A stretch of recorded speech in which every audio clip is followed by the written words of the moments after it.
Hello students, आपका स्वागत हमारे यूट्यूब चैनल पे, जिसमें हम आज क्लास 10th का जो जीवन परिचय है उसके बारे में बताएंगे। किसी भी लेखक का जीवन परिचय आपको ऐसे ही लिखना है। सबसे पहली बात तो आपको नाम याद होना चाहिए, उनका नाम और पिता का नाम, माता का नाम और रचना। ये चार चीजें अगर आपको याद है तो आपका जीवन परिचय किसी भी लेखक का आए आपको ऐसे ही लिखना है।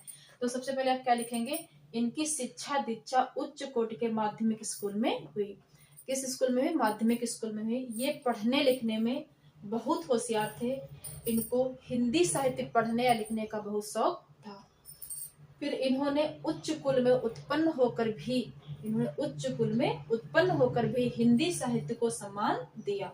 ये अत्यंत साहसी एवं आत्मविश्वासी थे। कैसे थे ये? अत्यंत साहसी एवं आत्मविश्वासी थे। इनमें राष्ट्रीयता की भावना, किसकी भावना?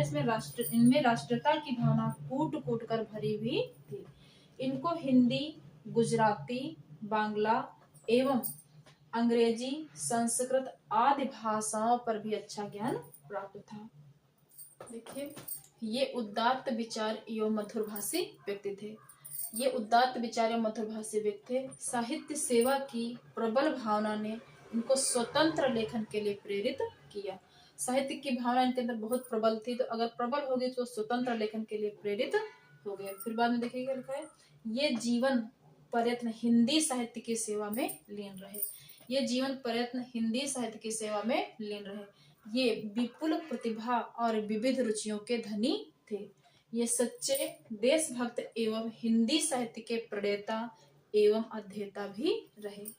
इन्होंने अपनी कर लेखनी से हिंदी साहित्य को आगे बढ़ाया और इन्हें अनेक उपाधियों से सम्मानित एवं अलंकृत किया गया।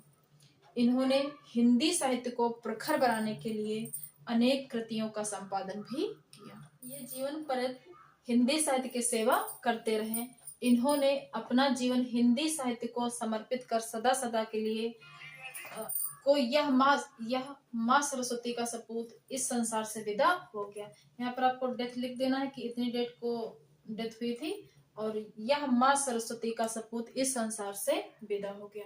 उसके बाद आपको भाषा शैली लिखनी है। भाषा लिखना है, इनकी भाषा सहज, सरल, शुद्ध, संस्कृत निष्ठ, बोधगम्य, प्रवाहपूर्ण और ओजपूर्ण है। फिर आपको शैली लिखना है, इन्होंने अपनी रचनाओं में विषय और विचार के अनुरूप भिन्न भिन्न शैलियों का प्रयोग किया है। इन्होंने भावात्मक, समीक्षात्मक, चित्रात्मक, वर्णात्मक आदि शैलियों का प्रयोग किया है। देखिए, इनकी भाषा शैली किसी भी पाठक को सहज ही आकर्षित कर लेती है। फिर आपको लिखना है साहित्य में स्थान।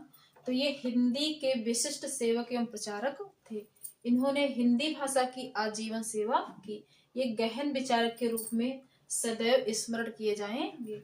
ये गद्यकार गद्य विधा रचना करके हिंदी साहित्य को सशक्त तथा प्रभावशाली पद प्रदान किया है।